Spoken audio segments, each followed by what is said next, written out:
महाभारत युद्ध के समय भगवान श्री राम जी के वंश के राजा बृहद्वल थे, जो कौरवों की तरफ से पांडवों के विरुद्ध युद्ध लड़े थे। इनको अभिमन्यु ने युद्ध में हराकर वध कर दिया था। यह राम जी के रघुकुल में सूर्य वंश की 100वीं पीढ़ी में थे। यही कौशल के राजा थे। यह समय कलयुग के शुरू होने का था और द्वापर के समाप्ति का था। युधिष्ठिर के राजसूय यज्ञ के समय भीम ने इनको हराया था और इन्होंने महाराज युधिष्ठिर से भेंट की थी। राजसूय यज्ञ में सहयोग किया था।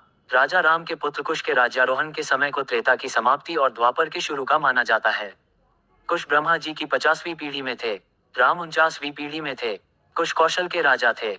श्री राम जी के पुत्र लव को लाहौर का राज्य मिला। लाहौर लव के नाम से ही बसा शहर है।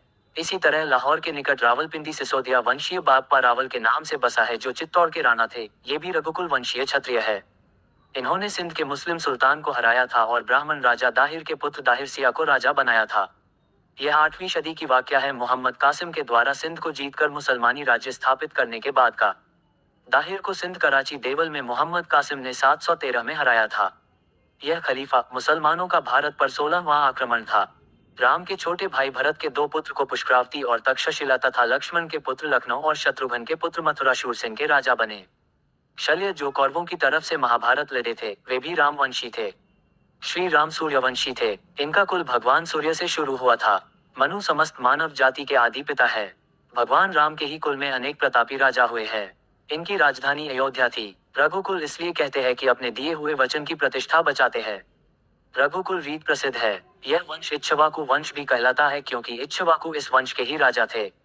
उनसे ही कुल चला। वह प्रतापी थे। पृथु, भागीरथ, महाधाता, राजा सागर इस कुल के महान राजा थे, जिनके समाजहित के कार्य अनुकरणीय है। गंगा को पृथ्वी पर लाने वाले भागीरथ अपने भागीरथ प्रयत्न के लिए प्रसिद्ध है। गंगा उनके प्रयोजन और प्रयास से ही देवलोक से अवतरित हो भूलोक पर आई और सागर के 60,000 पुत्रों का जल समाधि होकर उद्धार किया। कपिल मुनि के आश्रम में फिर समुद्र में गंगा सागर में मिल गई। पाताल लोक गई। गंगा जी इसलिए तीनों लोक में बहती कही जाती है, त्रिलोक पथगामिनी है। अब भी अनेकों राजघराने स्वयं को राम का वंशज मानते हैं, जैसे आमेर जयपुर राजघराना कछवाहे राजा, मेवाड़ का राणा घराना और मध्य प्रदेश में भी एक कोई राजघराना है जो स्वयं को राम के वंशज कहते हैं। राजपूतों में गुहील, गहलोत, बेशला, राघव भी रघुवंशी है। जाटों में भी कई कुल है, गोत्र है जो राम से जुड़े हैं, जैसे बालियान खाप। यह राजा बल से चली है जो रघुवंशी थे। कुछ खटीक भी स्वयं को रघुवंशी कहते हैं।